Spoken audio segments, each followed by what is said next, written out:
Hello and welcome to Dialogue. U.S. President Donald Trump has declared victory following the bombing of key Iranian nuclear sites. In response, Tehran condemned the outrageous U.S. strikes, warning of everlasting consequences. How much of Iran's nuclear capability has actually been destroyed? What are the next possible moves? And among the options, how likely is it for Iran to close the Strait of Hormuz, potentially triggering massive disruption in global markets? Join us for today's discussion live from Beijing. I'm Xu Qinduo.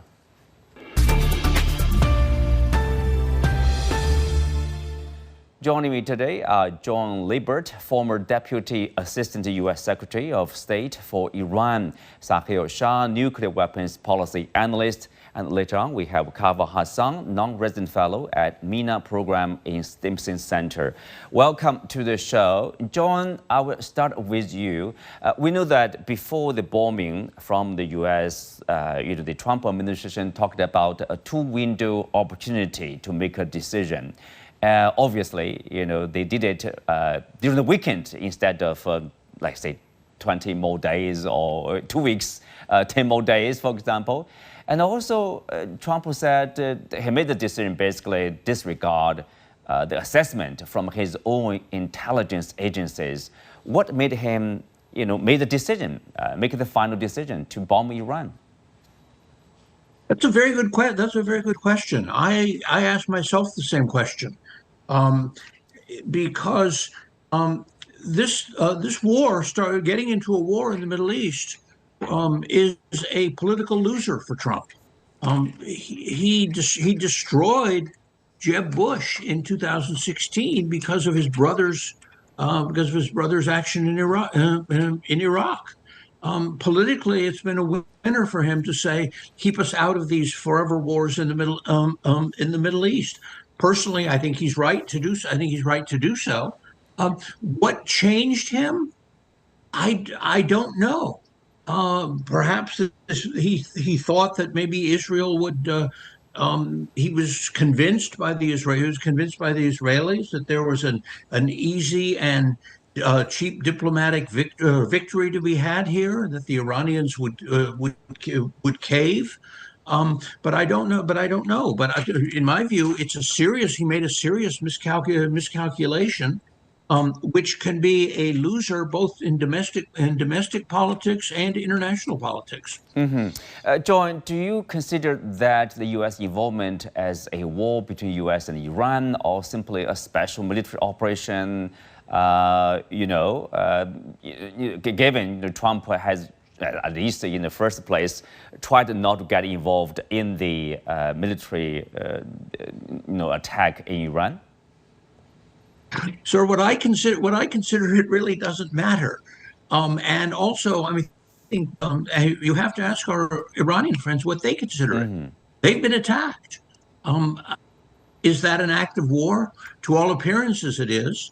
I mean, if someone were to do that to your country or to mine or to anyone else's, I think we would consider it. Right. We would consider it an act of war. The president may call it something. It may call it something else. But it's we have to say if it looks like a duck and it walks like a duck, it must be a duck. Mm-hmm. Well, it's really up to the response from the Iranian side, Sahil, take a look at the U.S. tried to destroy the military facilities of Iran with the attacks on the 3 nuclear sites. It's really about how much damage and whether the U.S. achieved its goal, and of course, what are their goals here? What's your assessment here? Thanks so much for having me. Well, you're exactly right. Yeah, Sahil, please. Yeah. Thanks so much for having me. I think it's quite frankly too early to tell how significant the damage was on the 3 sites. There are many open questions as well, and there could also be more strikes by Israel, the United States, or both in the coming days, which would add to that damage. As of this minute, when it comes to specific sites, at Fordo, we saw that there have been craters from satellite imagery, but the damage underground can't be assessed yet. For example, even if the US didn't reach all parts of the Fordo complex using the bunker-busting bombs, the power from those blasts themselves might have damaged or destroyed the machinery inside. The IAEA Director General said this morning, even in a special session of the Board of Governors, that given the explosive payload that was used and the extreme vibration sensitive nature of centrifuges, because they're quite finicky, fragile devices, that very significant damage is expected to have occurred. That being said, we still will not know until the underground parts of those facilities can be taken a look at. And we don't know whether Iran can let international inspectors even do that, or whether we'll have to rely on Iran giving a damage assessment. When it comes to the other two sites, at Esfahan, we know that additional buildings were hit. Israel had already been hitting the Esfahan site, and this included tunnel entrances and uranium conversion areas. So a US submarine launched more than 24 cruise missiles, and they seemingly did do a significant amount of damage. It also, when they hit the site, they targeted the nearby tunnels where some of the enriched uranium may have been stored, but we don't know, again, the extent to the damage. Iran might have been back. We know that Iran, from satellite imagery, had been using trucks to move dirt and backfill those tunnel entrances. And there's also a possibility that Iran actually prepared ahead of time and moved the enriched uranium stockpiles from there to another location. And just briefly, lastly, at Natanz, we know that the fuel enrichment plant was hit again with the bunker busting bombs, and that only one pair was used as opposed to several at Fordo. And there's a lot of ejecta that's visible from those bombs being dropped, but it's unclear whether they actually managed to pierce the facility. So all in all, we really don't know whether or not this was successful at really eliminating these sites. We don't know whether the material was actually still there, whether it was moved to another site that was potentially hit, or that the Israelis and Americans know where it was moved to and may strike it in the coming days. And, this leaves a lot of open questions. And one of the results of the US going for a military option and joining Israel in this regard is that Iran is going to become more insular. There's a much lower likelihood that Iran is now going to be open to allowing the IAEA inspectors who are currently still in Iran to take a look at anything. Good point. I mean, yes, we know that obviously the three sites were damaged, but probably nobody is sure for how much damage, like how damaged they are. When it comes to capability, the Iranian, at least some from the Iranian side, that the ability. I mean, it's hard to destroy because it's really about the data, all the skills, the knowledge, acquired by people, by the researchers. So can we say for sure probably they still have the ability probably to do their nuclear research? Absolutely. You cannot bomb away knowledge. You can kill scientists, you can kill technologists, you can destroy equipment, but you can't bomb away a 30+ year effort to do research and development on having a nuclear energy capacity, and more specifically, the capability to enrich uranium yourself using your own equipment.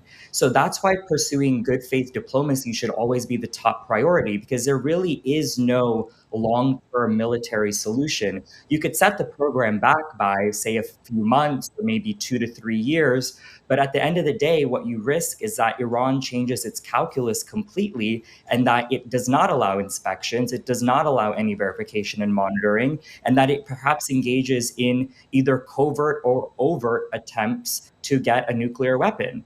So realistically, in the long term, the military option that Presidents Trump and Netanyahu have gone for might backfire. They very well likely could backfire. Well, of course, one related question, of course, right now, people are concerned with is whether there will be any nuclear leakage, that might be dangerous, not only to Iran, but to, people in the region. I mean, how likely is that? So when it comes to the risk of radiation, we had the IAEA Director General say even today that there isn't a risk of radiation fallout for, say, the wider Iranian public. If anything, it would be very localized because there's fissile material in the centrifuges that were likely destroyed. So although the Iranians say otherwise sometimes, there's never been a serious radiation risk from hitting Natanz. What the main risk is actually more of a chemical leak.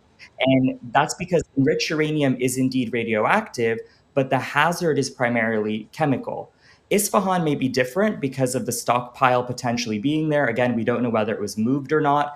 And of course, there are other facilities like the Bushehr reactor, which would be a totally different story because that's an active nuclear reactor. And there could definitely be radiological contamination and fallout if Israel or the United States or both were to hit Bushehr. But it's very unlikely for that reason. And also because there are a lot of Russian personnel working at that facility, and that would absolutely raise the potential of Russia being drawn into this conflict as well. Mm-hmm. Well, in response to the U.S. strikes, John, we are seeing the Iranian side launching more missiles at the Israeli cities, including Tel Aviv, Haifa, Jerusalem, etc.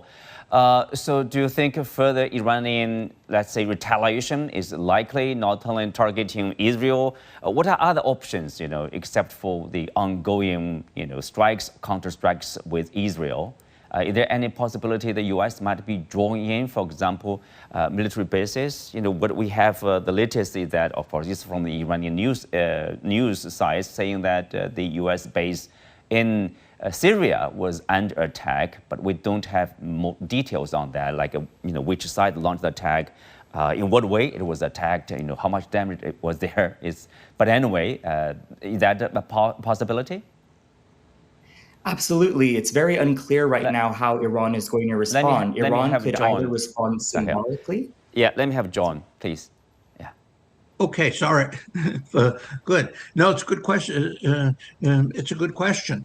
I keep thinking when I see this, I'm reminded 800 years ago, the Persian poet Saadi gave us very wise advice, and he said, beware of the cornered cat, because the cornered cat, with its tiny little claws, can tear out the eyes of a leopard. What will they do? What will they choose? They have targets. We've learned by experience. We learned what's happened in other parts of the Middle East and other parts of the world.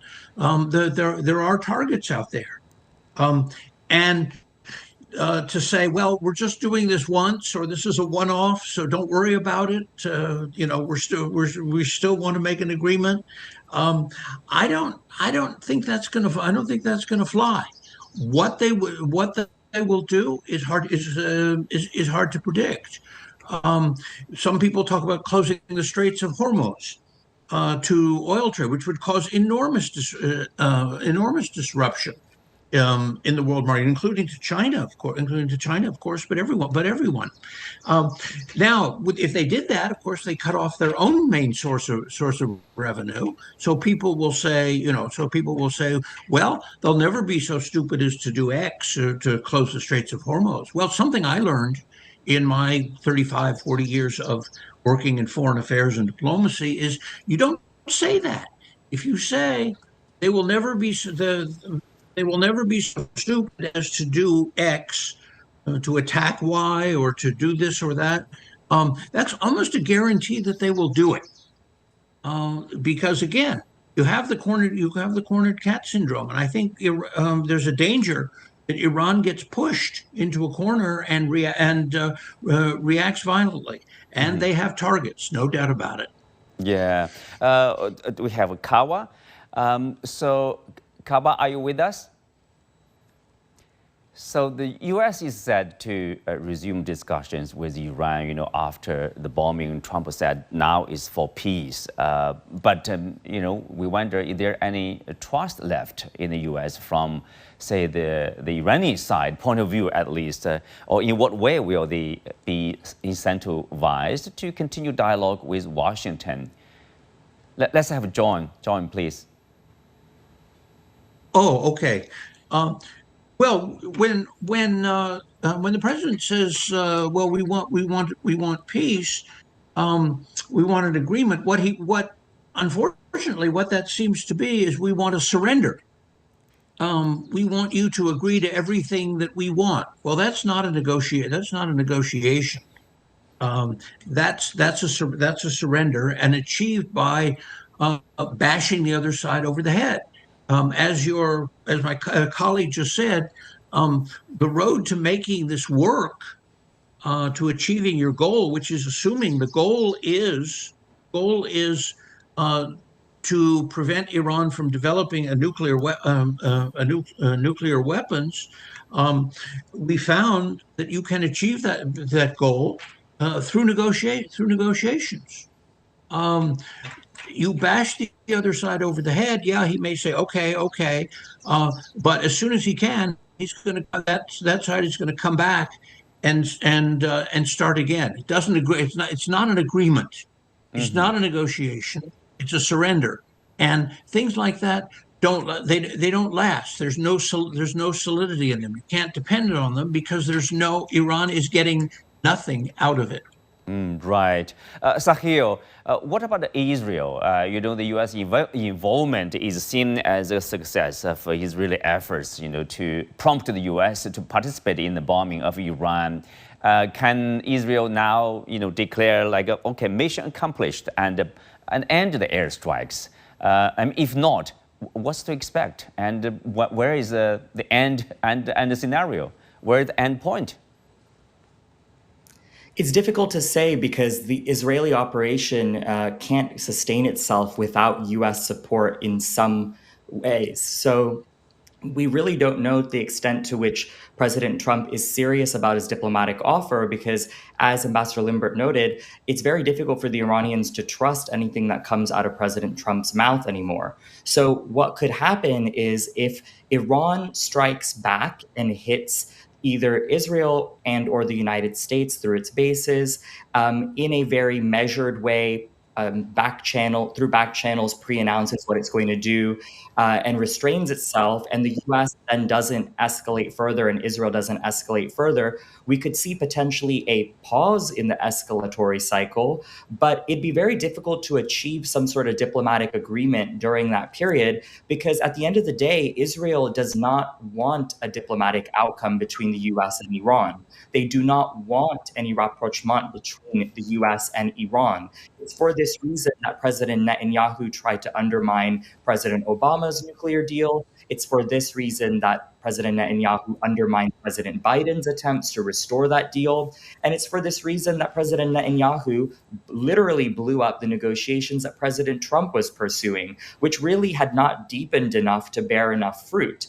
They only had 5 rounds of talks. At the first few of those rounds, the U.S. didn't bring technical experts. They didn't send a written proposal to the Iranians until the 5th round. So we really did not have enough time for a diplomatic outcome.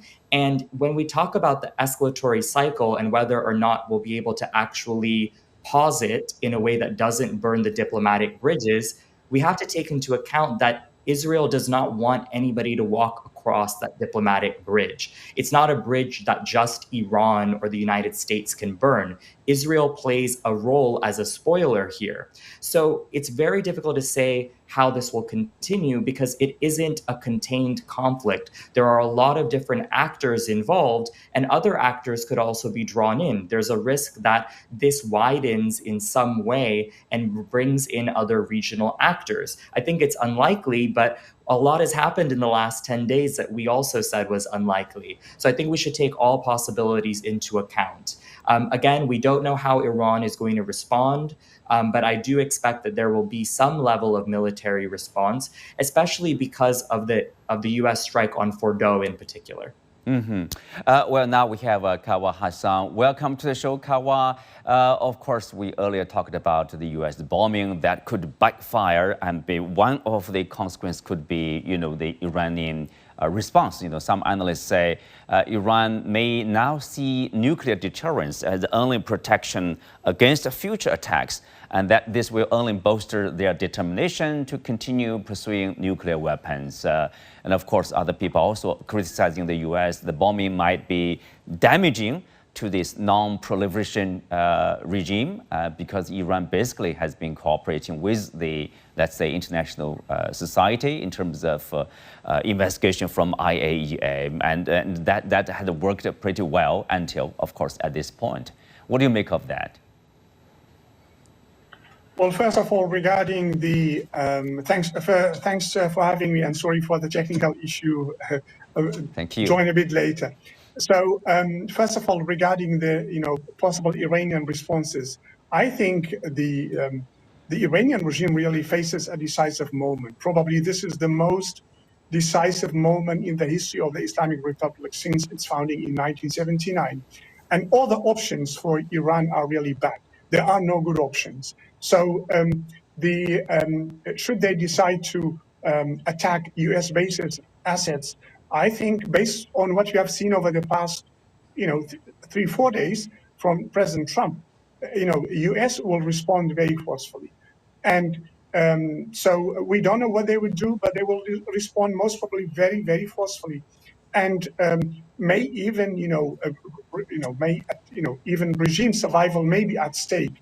So I think on Iranian response, again, I agree with the speaker that it's really very difficult to right now predict what would be their responses. But I think one response may be that they may, through back channel, telegraph a response on some U.S. assets, particularly on Iraq, like the one in 2020 after the killing of General Qasem Soleimani. And in this way, Iranian regime try to save face. That is one possibility. The question is, would the current Trump administration, Trump 2.0, accept that? That was accepted back in 2020. Would they accept that option? I'm not sure about that. What I think will happen, and it's actually happening as we speak, kind of increasing the attacks on Israel and even more sophisticated attacks. I think that will continue. And again, this is also a very risky, operation, because you don't know what the outcome would be, which places will be hit, and how Israel will respond. So a risky option for Iran, but they have no other option but to increase, their attacks and try also to kind of increase the level of, vulnerability for Israel. Third option, which is what I call the suicidal option, that is, trying to close Strait of Hormuz for a long time. And that would be really, I think that is the weapon of last resort in the hands of the Iranian regime. That would be very, very dangerous, may amount to a kind of, regime suicide, because it will not only impact US, but it will impact all the neighboring countries, Europe, and also the world economy. So all options, basically for Iran are really bad. They range from, suicide scenario to some sort of calculated, response to, containment response on Israel. Back to you. Right. Kawa, let's take a look at the legal point aspects of this entire story here.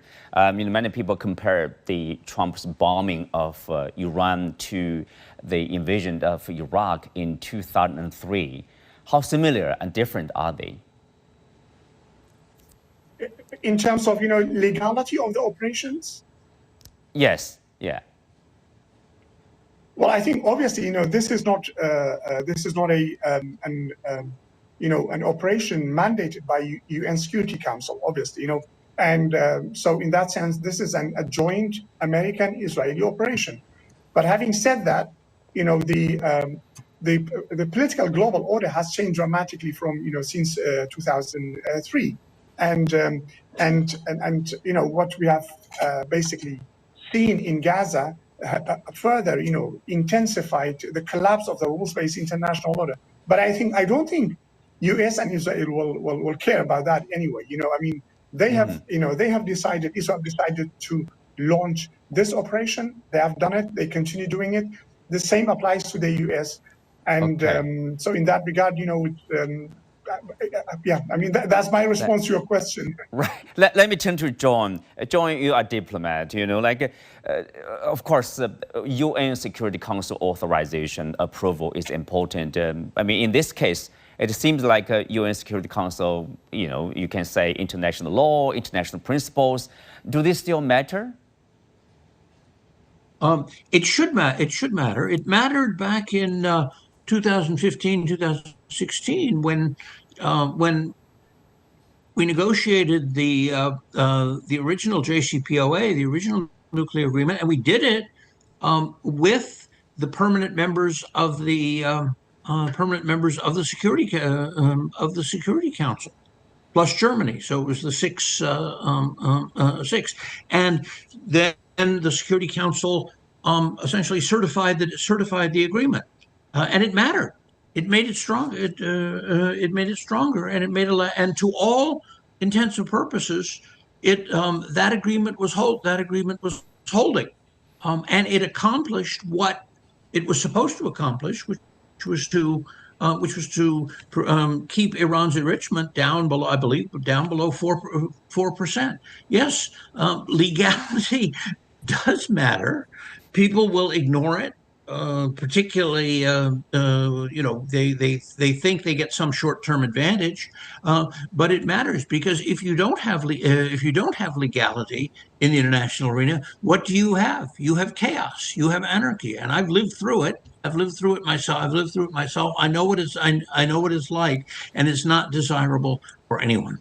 Well, Sahil, of course, if you take a look at the response from countries around the world, especially at the UN Security Council, obviously the UN Secretary General Antonio Guterres said, the bombing of Iranian nuclear facilities by the US marks a perilous turn in a region that is already reeling. We now risk descending into a rat hole of retaliation after retaliation.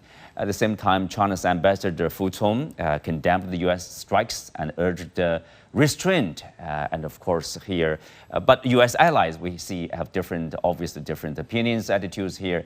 They largely defend the strikes, saying it actually alleviates the threat from Iran's nuclear program. Are we seeing a world, as divided as ever? Absolutely. I think that the lack of P5 unity on this is striking. In 1981, when we had the resolution that was unanimously passed by the Security Council after Israel hit the Iraqi reactor, that really highlighted a clear condemnation of those actions. It said that this was a violation of different principles in the UN Charter. And this is important because the normative aspects of this are key. We have to keep norms alive by actually responding to said violations of those norms that have been institutionalized through things like UN Security Council resolutions, the IAEA statute, and more. So, what a very likely result will be is what a Foreign Minister Araghchi from Iran said this morning, which is that what role does the Non-Proliferation Treaty or other international regimes play in protecting the interests of nations that are pursuing peaceful nuclear energy, particularly when a country's nuclear facilities are attacked and the act is proudly claimed by those responsible for it. And then the UN Security Council, the IAEA, and other international bodies fail to not just prevent it, but even condemn it. So we don't even see as strong of condemnation as we did, like I mentioned, in previous instances of Israel attacking nuclear facilities. And this is bad because it also erodes the credibility of when Western countries criticize Russia for attacking Ukrainian nuclear facilities. So the double standard is very evident. And as a result, we're already hearing signals from Tehran that perhaps the NPT doesn't really mean anything anymore for them. It doesn't offer them protection. It doesn't offer them a viable route towards having peaceful nuclear energy, because no matter what they do, they will be bombed and diplomacy will be derailed. Right. On that note, we come to the end of today's show. Many thanks to our guests. You can also watch us on the CGTN app on YouTube. Thank you for being with us. I'm Chi Chin-duo. See you next time.